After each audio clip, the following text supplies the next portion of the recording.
आणि ह्या केसेस करताना म्हणजे 5 मिनिटं वेळ झाला भाषण करताना पोलिसांनी केसेस लावल्या किंवा आणखीन काही तुम्ही हे केले की गाड्या जास्त लावण्याचा प्रयत्न केला, मग हे तुम्हाला राजकीयदृष्ट्या कुठंतरी त्रास देण्यासाठी विरोधकांनी केलेलं काम होतं? अर्थात. म्हणजे माझ्यावर झाली ती खेडला झाली, भोसरीला झाली, अशा केसेस 5 मिनिटं 10 मिनिटं 12 मिनिटं वगैरे असं काळूसला झाली ती केस. त्यातून आम्ही निर्दोष सुटलो. मग ही जी केस झाली त्याच्यामध्ये तुम्ही म्हटलं की 2 वर्षानंतर तुम्हाला 307 लावला. हा बरोबर. मग ह्याच्या मागे कुणाचा हे होतं की तुम्हाला त्रास देणे? कदाचित पोलिसही असू शकतील. आम्हाला त्रास देण्याचा हेतून पोलिसांनी केला असेल. राजकीय वास ते असू शकतं, काय सांगता येत नाही. मग तुम्ही अप्रत्यक्षरित्या वळसे पाटलांचं नाही ना, असं कोणाचे नाव मी अजून घेतलंच नाही. नाही मला काय म्हणायचं, त्या काळामध्ये राजकारणाच्या पटलावर कुणी कुणाचा मित्र नसतो, कुणी कुणाचा. हा बरोबर आहे. परंतु त्या काळातली जी परिस्थिती होती त्या काळातल्या परिस्थितीनुसार काय शेवटी राजकारणाच्या पटलावर त्यांच्याकडून मला वाटत नाही वैयक्तिक कुणी वळसे पाटलांनी असं करून त्यांच्यावर केस 307 लावा असे लावा असं मला नाही वाटत. तसं असतं तर मला आतापर्यंत उघड झालं असतं. तुम्ही एका बाजूला विरोधकही म्हणताय, दुसऱ्या बाजूला प्रशासनही म्हणताय. हा म्हणजे विरोधक प्रशासक सुद्धा विरोधक काय त्यावेळेला प्रशासक पोलीस खातं तसंच वागायचं ना. हा पण म्हणजे प्रशासन हे राजकारण्यांच्या आधिपत्याखाली चालतं असं म्हटलं जातं. म्हणजे जो पक्ष सत्तेत असेल किंवा जे सत्तेत असतील त्यांचे ठीक आहे. पण माझ्या दृष्टीनं मला जे वाटतं पोलिसांनी मला खूप तसा त्रास दिलेला. मला तर इनफॅक्ट कल्याण पवार BD पवार असताना नाही असं नाही, तुम्ही किती खोदलं तसं तुम्हाला पैसे तेच मिळणार नाही.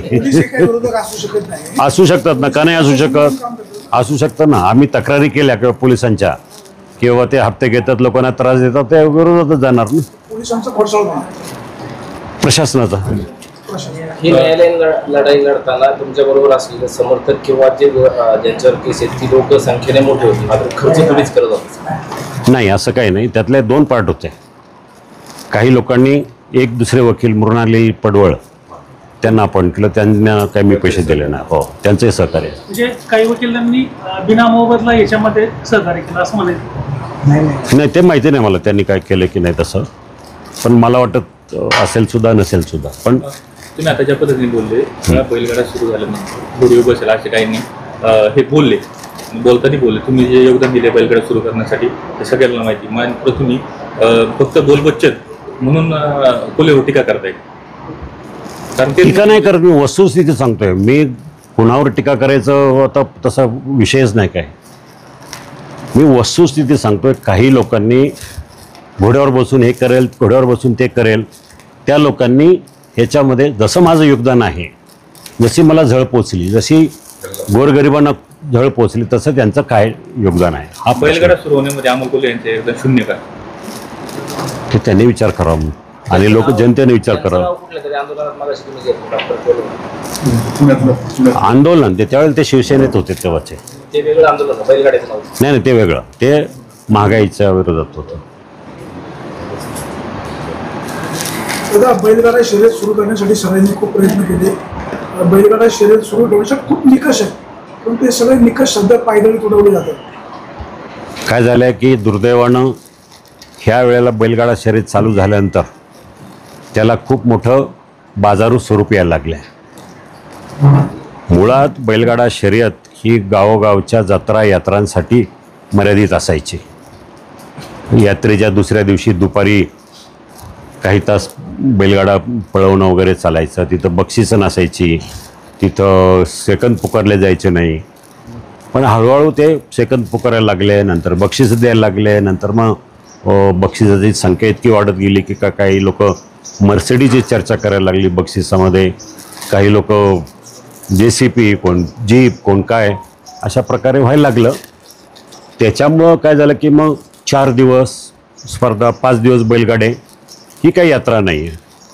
मी नेहमी सांगत असतो, प्रत्येक बैलगाडा घाटात जाऊनसुद्धा मी बोललेलो आहे की बैलगाडा शर्यत ही 1 दिवस आणि जास्त टोकन असं 2 दिवस. आता त्याच्या पलीकडे जाऊन 20-20 झालं आहे. निमंत्रितांनाच बोलवायचं, मग टोकन पैसे घ्यायचे, टोकनातले पैसे काय परत नाही द्यायचे. 2000चं टोकन घ्यायचं, 500 रुपये ठेवायचे आणि 1500 परत द्यायचे. म्हणजे शेवटी काय झालं, हा बाजार व्यवसाय झाला ना. त्यामुळे ते स्वरूप राहिलं नाही जे बैलगाड्यांचं होतं. पूर्वीची परंपरा होती ते राहिली नाही.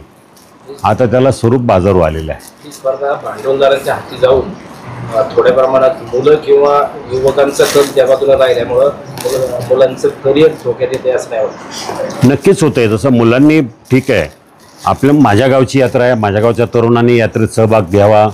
आजूबाजूच्या समजा वडगाव आहे, वाळुंजवाडी आहे, नारोडी आहे, एवढ्यापुरतं मर्यादित असलं तर ठीक आहे. आणि एखादी मोठी स्पर्धा असेल तर बघावं. परंतु फक्त तेच करायचं, 20 लाख 25 लाख रुपयाचे बैल घ्यायचे, 1-1 कोटी 1.5 कोटी रुपयाचं भांडवल त्यासाठी उभं करायचं शेतकऱ्यांनी, आणि मग सगळं घर त्या बैलगाड्या शर्यतीमध्ये तरुण.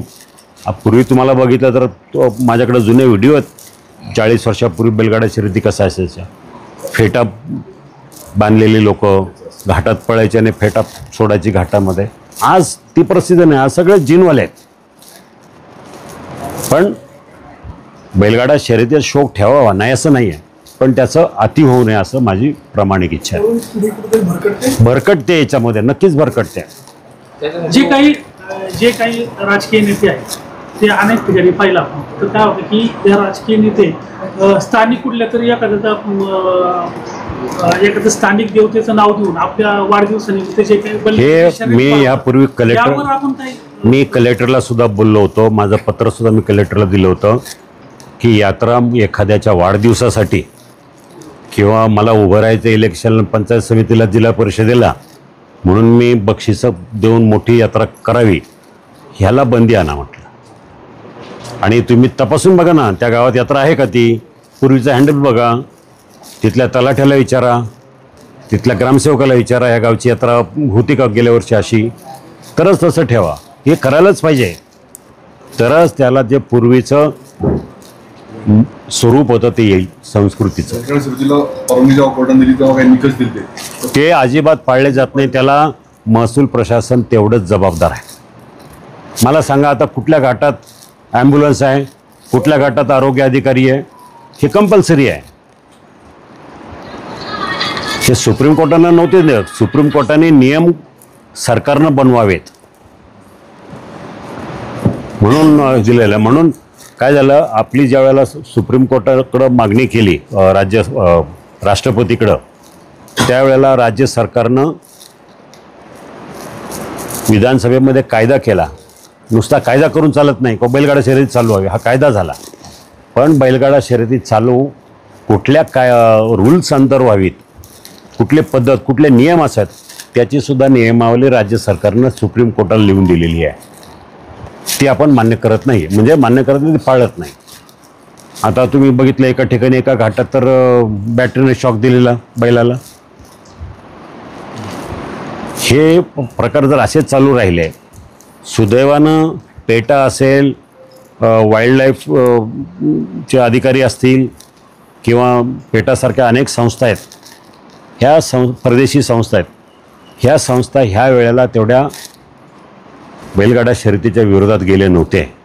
जो आपला निकाल लागला तो एवढे विरोधात नव्हते, एवढे स्ट्रॉंग नव्हते. मला आठवतं आहे 2012-2013ला ज्या वेळेला सुप्रीम कोर्टामध्ये मी केस जिंकलो, त्यावेळेला 24 वकिलाची बॅटरी म्हणजे फौज तिथं उभी होती. त्यातून आपण ती केस जिंकलो होतो. त्यावेळेला सगळ्या पेटानं मोठ्या प्रमाणात पैसे खर्च करून 24 वकील एका केसला उभे केले होते, नामवंत सगळे, तरीसुद्धा केलं नाही. आता ते सगळे लोक शांत होते. आता हे सगळं रेकॉर्डिंग आपलं ज्या पद्धतीनं बैलगाडा शर्यती चालू ते जर रेकॉर्डिंग गेलं आणि ते लोक पुन्हा एकदा जागृत झाले तर पुन्हा बैलगाडा शर्यती बंद होती. हे शेतकऱ्यांनी समजून घ्यावं. बैलगाडा शर्यत ही काय मोठं इनाम आणि मोठं सेकंद आणि मिली पॉईंट तिली पॉईंट 2020साठी नाही. बैलगाडा शर्यत ही गावच्या संस्कृती, गावची परंपरा आणि त्याच्यासाठी आहे. तुम्ही त्याच्यात टेक्निक आणणार होतात, ते वाद होतात त्या सेकंद किंवा मिली पॉईंटवर, टेक्निक त्याच्यात नाही, ते ऑलरेडी आहेत, फारसे वाद होत नाही, टेक्निक आहेत म्हणा, तो काय प्रॉब्लेम नाही. ते आणणार होतो मी, सेन्सरचं आहे ते. पण ते जर झालं तर एक नंबरला एकच गाडा येणार.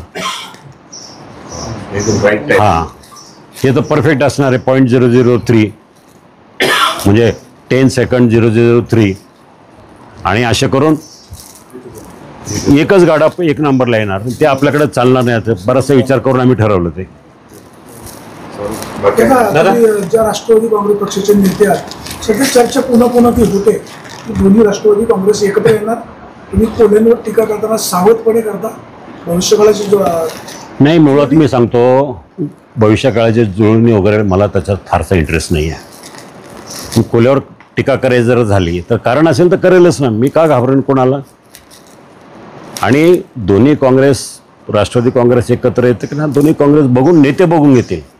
हा विषय आमच्यासारख्या याच्यावर नाही आहे. दादा 2005 साली मंत्रिमंडळ गोंधळ झाला होता.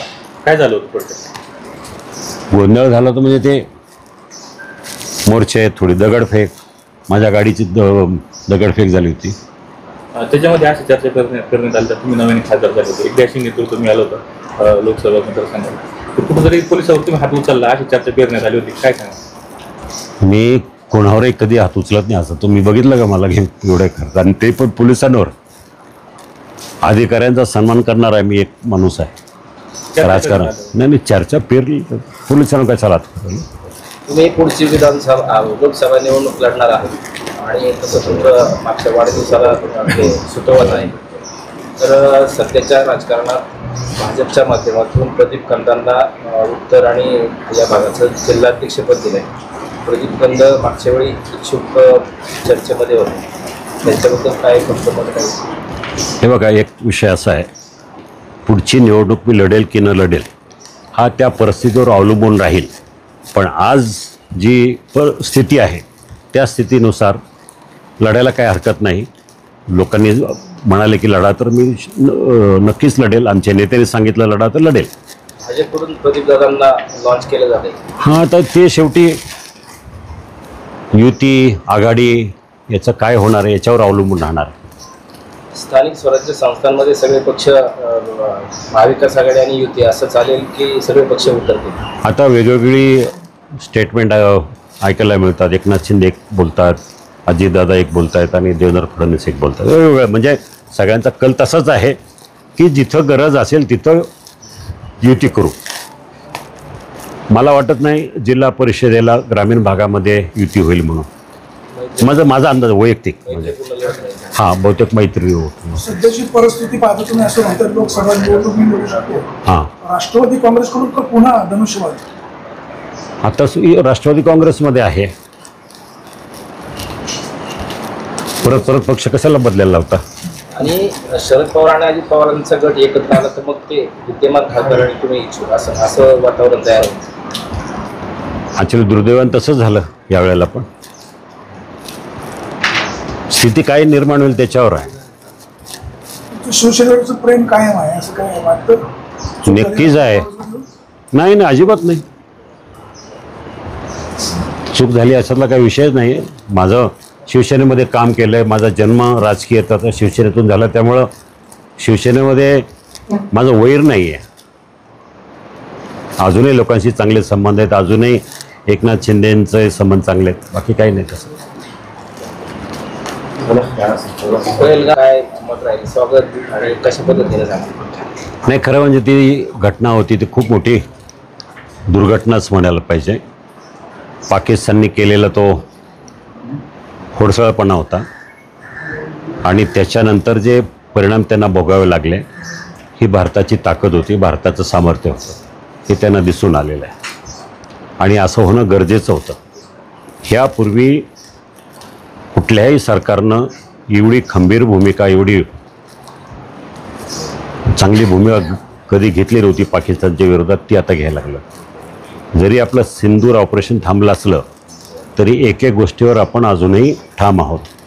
पाण्याची बंदी अजून तशी उठवली नाही आहे. तुर्कीवर ज्या त्यांनी काय हे केलं, सपोर्ट केला पाकिस्तानला म्हणून आपण त्यांच्यावर बॅन आणला आहे.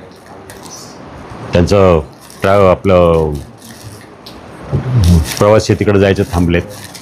या सगळ्या गोष्टी लोक आता तेवढं राष्ट्रीय भावनेच्यातून जागृत झालेल्या आहेत. त्याचा इफेक्ट पुढच्या सगळ्या राजकीय घडामोडींवर राहील? 100% राहील.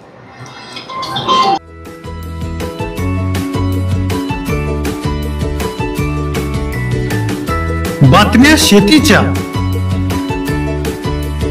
बातम्या मातीच्या, बातम्या अन्यायाच्या, गुन्हेगारीच्या,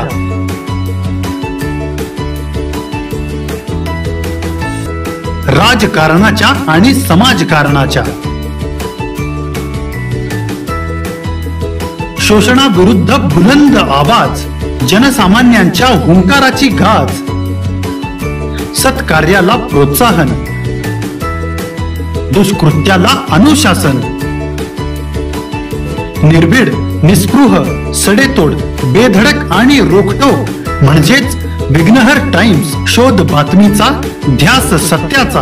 आपलं चॅनल, आपली बातमी. सबस्क्राईब तर कराच, पण बेल आयकॉनवर क्लिक करायलाही विसरू नका.